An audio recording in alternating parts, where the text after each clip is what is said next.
Assalamualaikum warahmatullahi wabarakatuh. Perkenalkan, nama saya Isma Mafirotul Yuna dengan NIM 21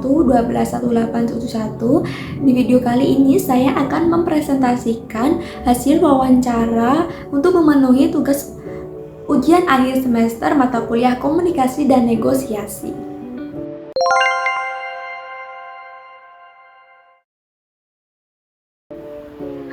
Terima kasih atas kesempatan interview kali ini dan izinkan saya untuk memperkenalkan diri.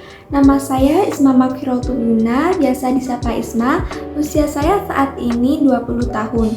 Saya merupakan fresh graduate dari Universitas Amikom Yogyakarta, program studi Sistem Informasi. Dan saat ini saya berdomisili di Sleman. Selama berkuliah di Universitas Amikom Yogyakarta dengan mengambil konsentrasi jurusan digital bisnis dan mata kuliah favorit saya adalah analisis dan perancangan sistem informasi yang mempelajari hal berkaitan dengan posisi sosial media spesialis. Skripsi saya juga fokus pada mata kuliah tersebut, di mana saya meneliti sistem informasi jasa nail art berbasis web pada Dreamy Nails dan mampu mengantarkan saya lulus dengan IPK yang baik. Saya juga memiliki passion yang tinggi di bidang marketing, khususnya media sosial untuk membuat konten plan menggunakan platform digital. Saya antusias dalam mempelajari hal-hal baru, kritis, dan memiliki keinginan yang kuat untuk mengasah kemampuan saya dalam bidang sosial media spesialis ini. Saya adalah orang yang selalu mengikuti perkembangan media sosial, memiliki kemampuan riset konten, dan mengikuti tren digital saat ini.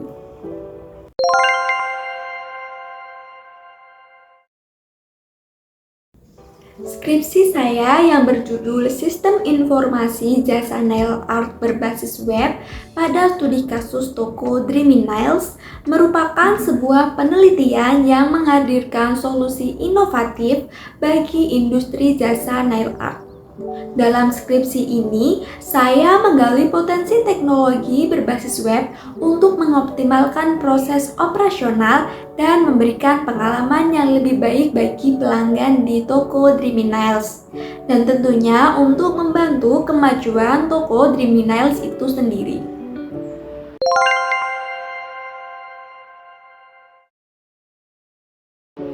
Baik, karena pada mulanya ini merupakan suatu tugas final project pada mata kuliah analisis dan perancangan sistem informasi yang saya kerjakan di semester 4 perkuliahan saya.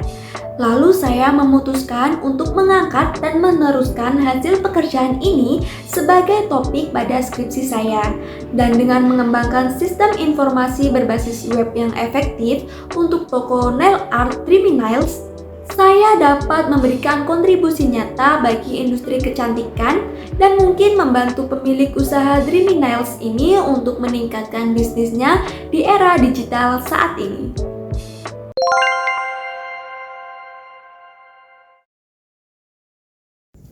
Saya pernah mengikuti kepanitiaan dan menjadi volunteer pada divisi ASE di sebuah acara seminar dengan tema membangun personal branding. Tugas-tugas yang saya lakukan diantaranya mengatur dan menyiapkan tempat duduk serta peralatan presentasi di ruang seminar sesuai dengan jumlah peserta dan kebutuhan acara yang saat itu kurang lebih dihadiri oleh 150 orang. Pada saat mengikuti kepanitiaan sebagai volunteer ini, skill yang saya rasa meningkat antara lain manajemen waktu, karena harus mengatur tugas-tugas yang beragam dalam waktu yang terbatas. Lalu ada kerjasama tim. Suksesnya acara tersebut karena berkat semua panitia yang bekerja sama untuk mencapai tujuan acara seminar tersebut. Serta ada komunikasi efektif karena berinteraksi dengan berbagai pihak termasuk peserta, narasumber, dan anggota tim kepanitiaan lainnya. Pengalaman yang saya dapat selama mengikuti acara tersebut yaitu networking, keterampilan pribadi, dan pengalaman praktis karena memahami proses perencanaan dan pelaksanaan acara dari sudut pandang kepanitiaan.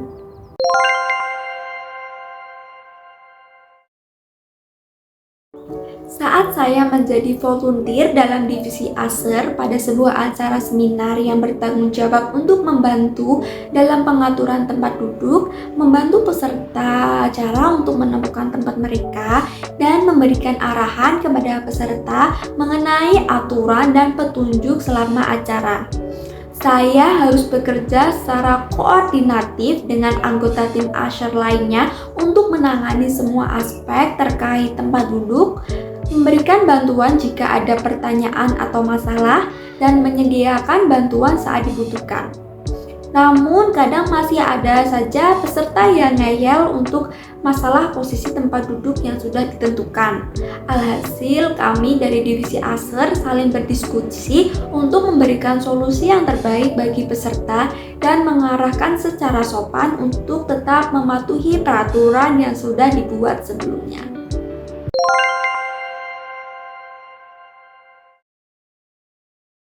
Baik, saya pernah beberapa kali mendapatkan tugas sulit waktu kuliah, di mana saya diharuskan membuat final project dalam waktu singkat secara bersamaan sebagai syarat lulus mengikuti sebuah mata kuliah.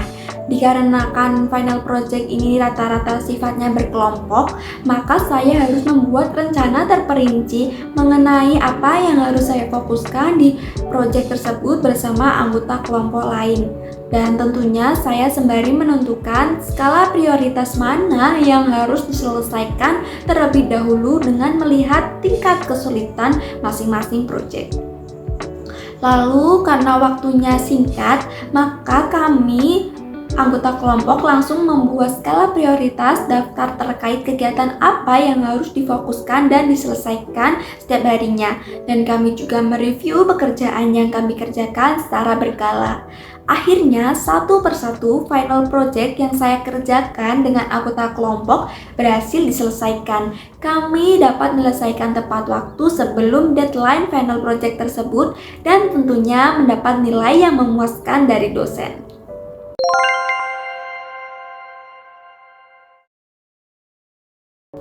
Baik Bu, sejujurnya saya waktu kuliah memang kurang mengikuti organisasi di kampus. Namun saya pernah beberapa kali mengikuti kepanitiaan seperti kepanitiaan mahasiswa, yaitu penerimaan peserta baru. Saya bertugas di divisi ketertiban di mana bertanggung jawab untuk menjaga ketertiban peserta selama acara berlangsung.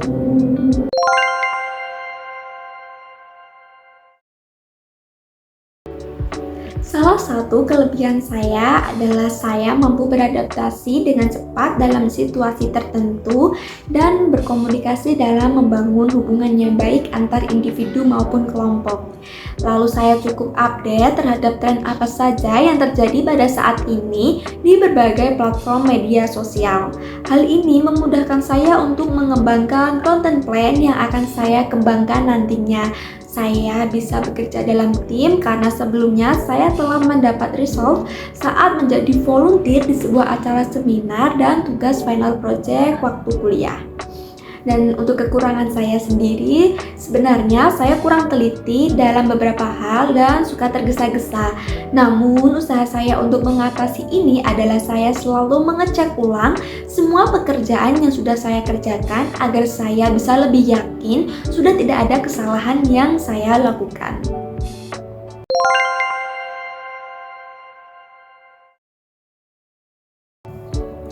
Karena saya percaya bahwa skill keep up dengan tren, kolaborasi, problem solving, serta ilmu yang saya miliki dan pelajari dapat dikontribusikan ke posisi sosial media spesialis di perusahaan Pavo Innovation and Technology ini. Selain itu, saya melihat bahwa perusahaan ini dapat memberikan nilai lebih dan pembelajaran bagi saya pribadi dan kemampuan saya di masa depan.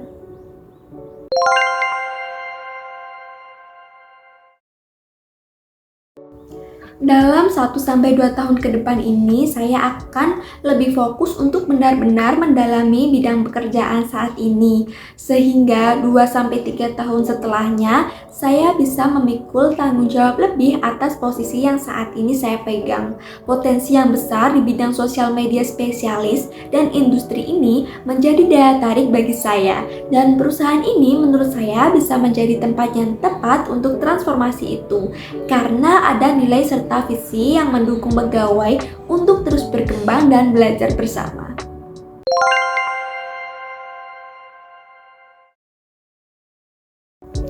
Baik, yang akan saya lakukan jika saya diterima di perusahaan ini yaitu dalam 30 hari pertama, saya akan mencoba untuk mengerti lebih dalam tentang proses riset dan analisis, dinamika tim, serta cara kerja dari tugas utama di posisi ini. Di 60 hari berikutnya, saya dapat mengerjakan tugas tersebut dengan lebih mandiri hingga harapannya dalam 90 hari pertama, saya dapat memulai inisiatif baru dan mengidentifikasi proyek agar dapat meningkatkan engagement dan brand awareness perusahaan lewat kompetensi yang saya punya.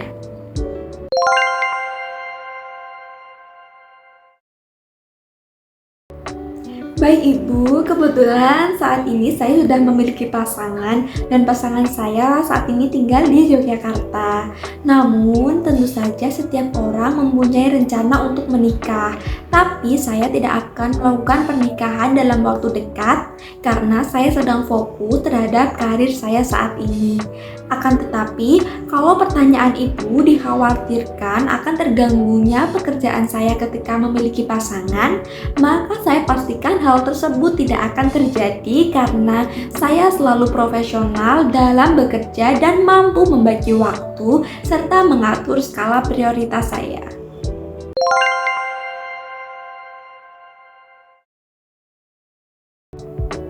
Pencapaian terbesar saya dalam hidup adalah saya dapat menyelesaikan tugas-tugas kuliah dan mempertahankan IP saya di atas 3, serta tentunya saya dapat menyelesaikan kuliah tepat waktu dalam kurun waktu 4 tahun dengan IPK yang baik dan sangat memuaskan.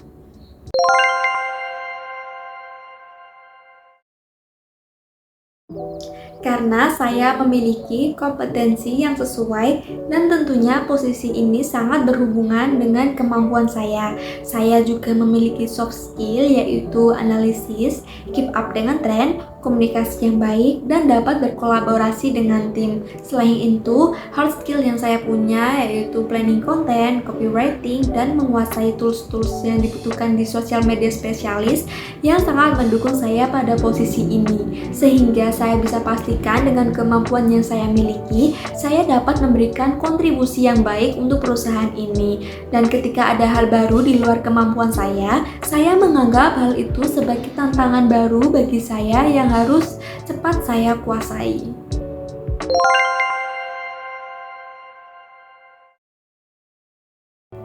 Baik Ibu, terima kasih atas pertanyaannya. Mengenai gaji, tentu saja saya ingin mendapatkan yang sesuai dengan kinerja yang saya miliki dan tanggung jawab yang saya laksanakan nanti. Dari hasil riset, gaji yang saya inginkan yaitu sekitar 9-11 juta rupiah per bulan. Meskipun begitu, saya lebih suka menunjukkan kinerja saya terlebih dahulu sehingga nantinya perusahaan akan bisa menilai sesuai harga dan kinerja yang saya lakukan nanti. Sebab tentu saja perusahaan memiliki standar yang baik untuk memberikan imbalan kepada pegawainya. Terima kasih.